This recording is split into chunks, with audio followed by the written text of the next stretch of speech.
Michael Myers is a human being who killed his sister when he was 6 years old. And he came after you. We just want to know why. We want a glimpse inside his mind. Michael Myers murdered 5 people. And he's a human being we need to understand. They're transferring him. Tomorrow, 7 o'clock. No, he'll be locked away until the end of his days. That's the idea.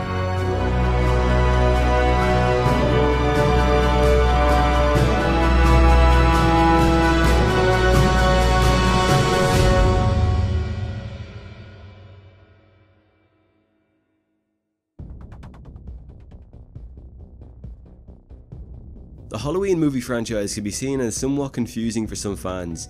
It's one of the many movie series that has multiple timelines, and to fully explain the life of Laurie Strode, I need to make you aware of all of her timelines. I'm going to attempt to do this in the least complicated way as possible. Born in 1961, Cynthia Myers was the youngest child to Donald and Edith Myers. When she was at the age of 2, her older brother Michael brutally murdered their teenage sister Judith. This horrific murder took place on the day we all know as Halloween. Michael was sent to Smith's Grove Sanitarium for the murder of his sister. Although Donald and Edith Myers did mourn the death of their daughter, they also visited Michael, bringing along young Cynthia too. On January 3rd, 1965, her parents died in a car crash.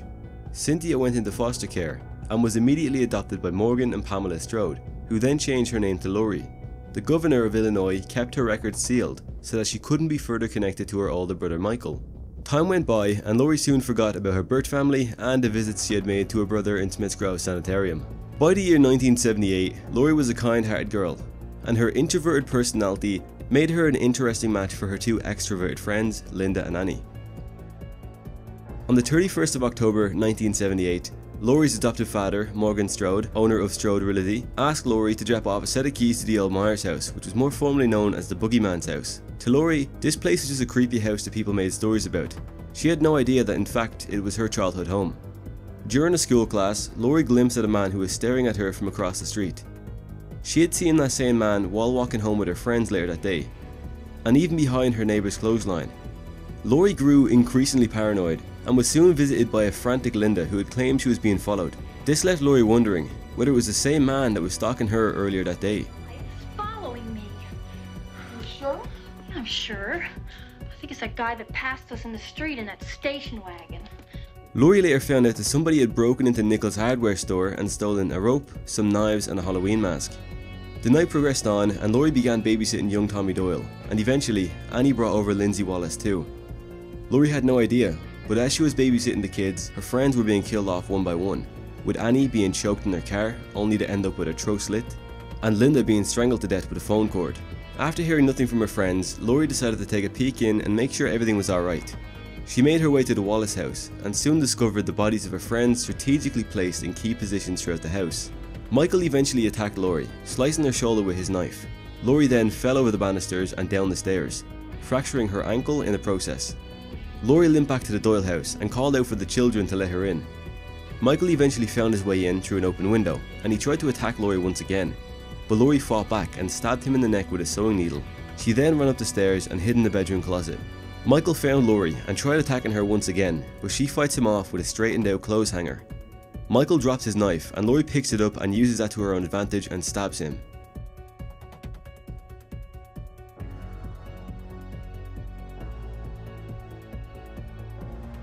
She left the closet thinking that this was over, but Michael rises up once again and begins strangling Laurie.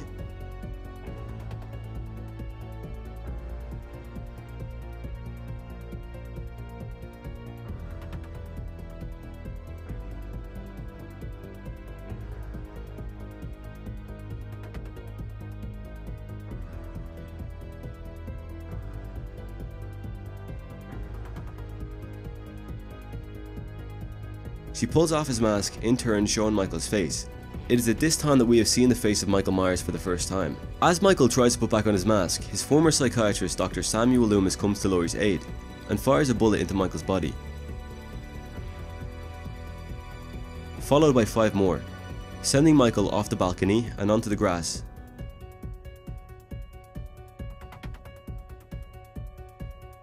However, when Dr. Loomis went to check on the body of Michael, he was gone.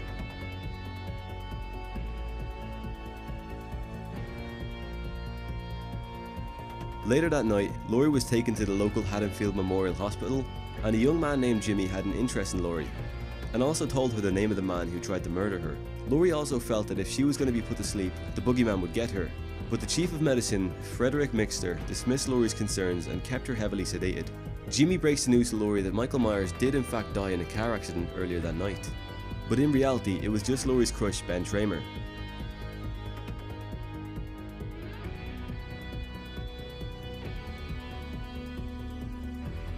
Laurie started freaking out once again and was put to sleep by the nurses, and while unconscious, Laurie had a dream of times that she would visit Michael, and even a vision of her mother telling her that she was adopted.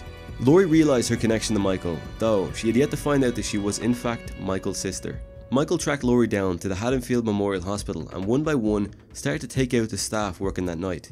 When Laurie realised that Michael was still hunting her, she left her hospital room and began shambling down the empty corridors. Michael eventually discovered her and gave chase, but Laurie managed to escape by climbing through a window in a storeroom. She then hid in an unlocked car that happened to belong to Jimmy, who joined her shortly. He told her that they were going to get away, but soon passed out due to a concussion he had suffered earlier. Dr. Loomis soon showed up with his assistant Marion Chambers and a town marshal, Terence Gummel. Laurie, being unable to call out to them, due to her voice being too hoarse, she eventually finds her way into the hospital building, and Michael breaks in through the doors. Loomis then fires more shots into Michael's chest. Michael got back up and they led him into an empty examination room. Loomis handed Laurie a gun in case she needed it to protect herself. Michael broke through the door. Making his way towards Laurie, she shot him 2 times, taking out both eyes. But this didn't stop Michael, and Loomis decided to end it once and for all. The patient he has been minding for 15 years, he could never get through to him, he could never help Michael. So in a conscious decision to make sure nobody would ever be harmed by Michael again, he released the valves on several canisters of ether and blew both himself and Michael up. Sitting outside in the halls of Haddonfield Memorial Hospital was 17-year-old Laurie, who one could only imagine to be relieved with this all being over. That is, until Michael eventually walks out of the room and falls down. Laurie was then taken into an ambulance. Laurie stared outside, until she was surprised by Jimmy, who sat up behind her in the ambulance. Laurie began to cry and took Jimmy's hand, relieved that they both survived. This is where Halloween jumps to its next timeline, more formally known as Jamie Lloyd's timeline. Following the horrific events of 1978, Laurie married Mr. Lloyd, and in 1980 had a daughter named Jamie. Both Laurie and her husband died in an unspecified accident on November 30th, 1987, leaving Jamie in the care of Richard and Darlene Carruthers. Laurie had previously known the family as she used to babysit their daughter Rachel. Jamie had a whole shoebox of photos full of her mother, including the one that was taken of Laurie on Halloween night, 1978. Somehow, Michael had survived the explosion on Halloween night 1978 and for 10 years has been left in a coma. Hearing the news of Laurie's passing and Jamie being a resident of Haddonfield, Michael woke up and killed those in the ambulance who were transferring him back to Smith's Grove Sanitarium.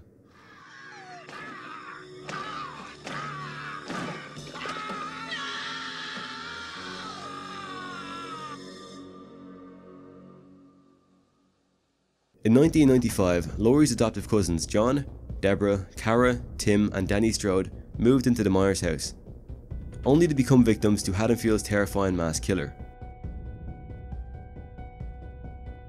1998. We find out that for 20 years Laurie had faked her own death and moved to California and legally changed her name to Carrie Tate. At some point in those 20 years, Laurie found another man who she then had a child with in 1981. According to Laurie, John's father was an abusive, chain-smoking methadone addict. Following her divorce, Laurie and John moved to Summer Glen, California, where she became the headmistress of a small private prep school called Hillcrest Academy. Laurie still struggled with the events of Halloween 1978. Her past trauma, as well as the stress of living under false pretense, had turned her into a functioning alcoholic. She was also heavily dependent on her medication for her emotional condition. Eventually, Laurie got into a secret relationship with the school's guidance counselor, Will Brennan. October 31st, 1998. 20 years to the day of Michael's first pursuit of Laurie. Laurie started her day off the same way she does every Halloween, in worry of Michael's return. Laurie was only 17 years old when Michael first came after her, and now 20 years later her son, John, is that very same age. Laurie worried for Michael's return, given that her son was now 17 years old, and unfortunately for her, Michael came knocking. Not in the literal sense, but you get what I mean there.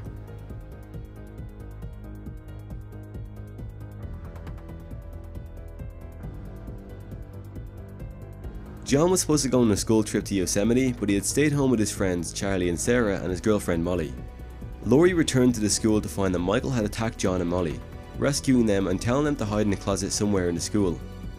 Laurie and Will began to move through the school to find Michael, and Will spotted a shape in the distance and shot. It turned out to be Ronnie, the school security guard.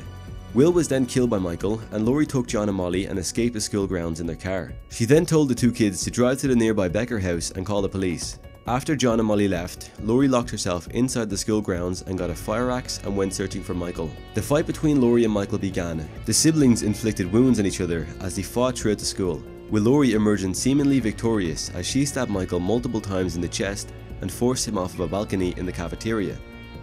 The police arrived shortly after, and officials came to take Michael away. Laurie knew that her brother could not have died so easily, so she took the axe and stole the coroner's van with Michael's body loaded inside and drove away.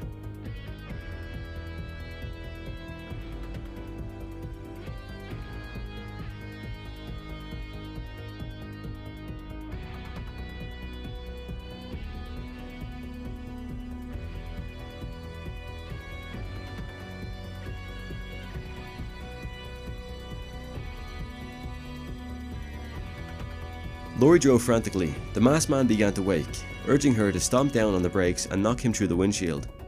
Once he stood up, Laurie drove right into him, sending the van off the cliff. Laurie fell out of the van, but he was pinned up to a tree by the tumbling vehicle. Laurie retrieved the fire axe and walked over to her brother.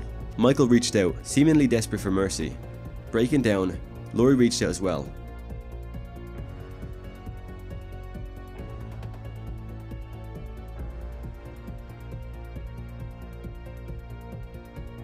Before realizing what she was doing and beheading the masked man with a single chop.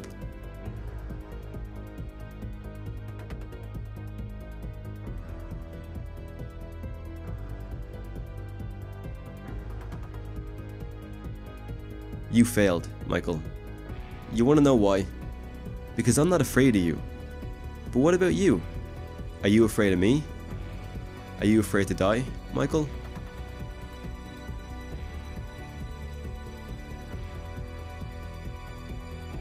On October 31st, 1998, the night that Michael returned, what Laurie thought was the body of her brother pinned up against a tree was actually a paramedic that Michael had switched clothes with. The man was also made mute by Michael crushing his throat. It was not Michael trying to reach out to Laurie, desperate for mercy. It was an innocent man trying to call out for Laurie's help. After the murder of the paramedic, Laurie was sent away to Grace Anderson's sanitarium.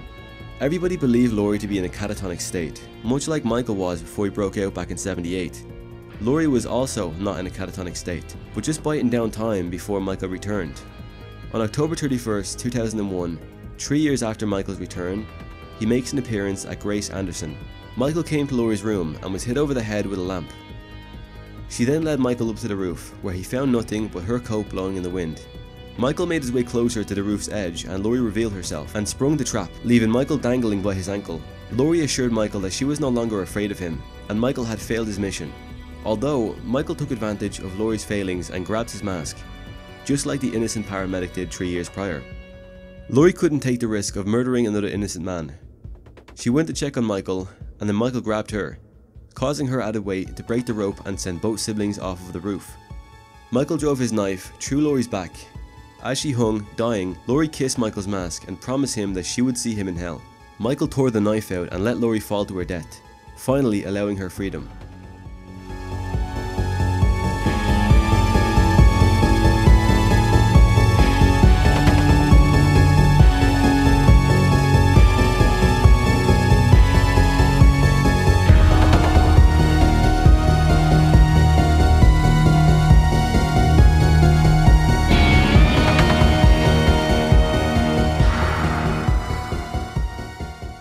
Jamie Lee Curtis portrayed the character of Laurie Strode for 4 films, up until Rob Zombie remade Halloween and brought in a new Laurie Strode. As that is just a reboot of what we've seen so far, I will skip right over those 2 films. Though his sequel to his original did show Laurie and how she suffered over the trauma caused by Michael, so we can't really disregard the film. It introduced a different perspective into the life of Laurie Strode. This is where things change a little bit. It is now 2018, 40 years from the events of 1978, and we are now dropping the Laurie and Michael sibling relationship, meaning that Laurie was never Michael's target because of their blood relationship. And by following this timeline, Halloween 2, Halloween 7 and Halloween 8 never happened for Laurie. We have only seen her in the original Halloween and then this one. 40 years after the 1978 Haddonfield murders, true crime podcasters Aaron Corey and Dana Haynes travel to Smithsgrove Sanitarium to interview Michael Myers, who was captured after Dr. Samuel Loomis shot him off of the Doyle House balcony.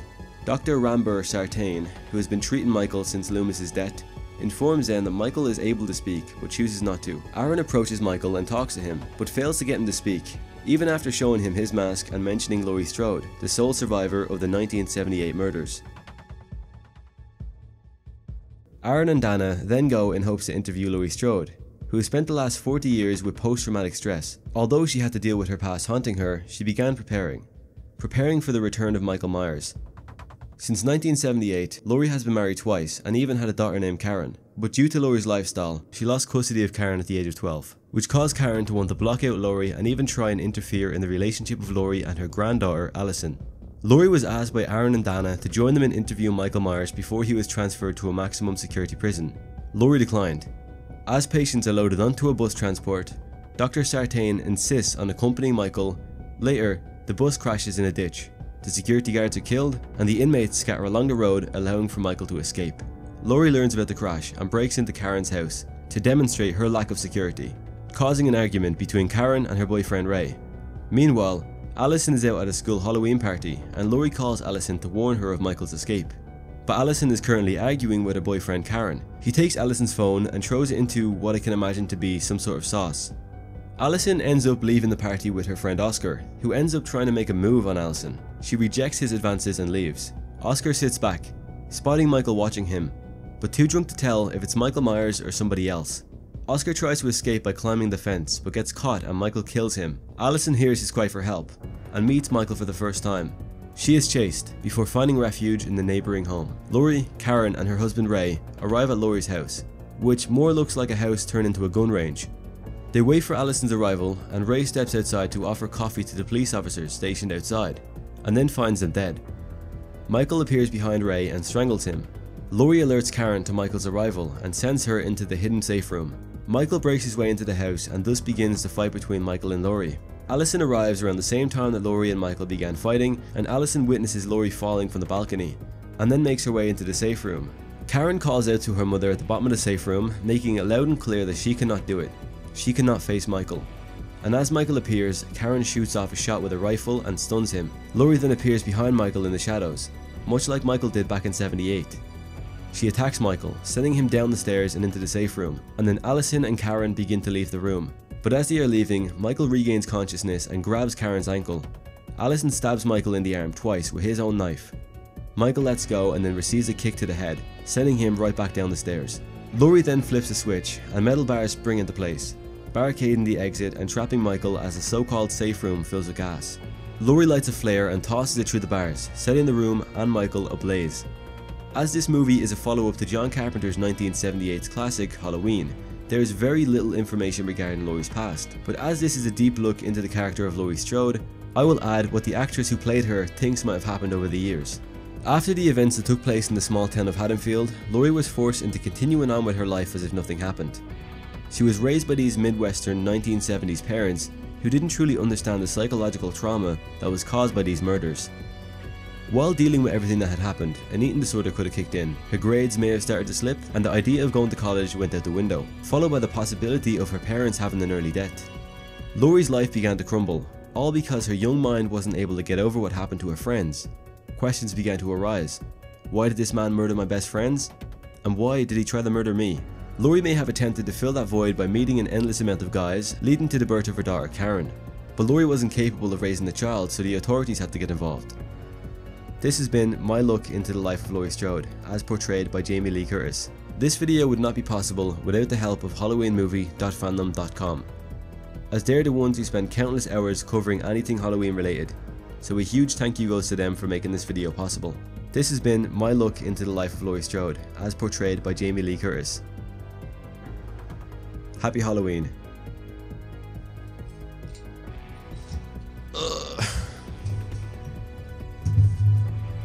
Woo! That's a wrap. Okay, we're done. Time to go home.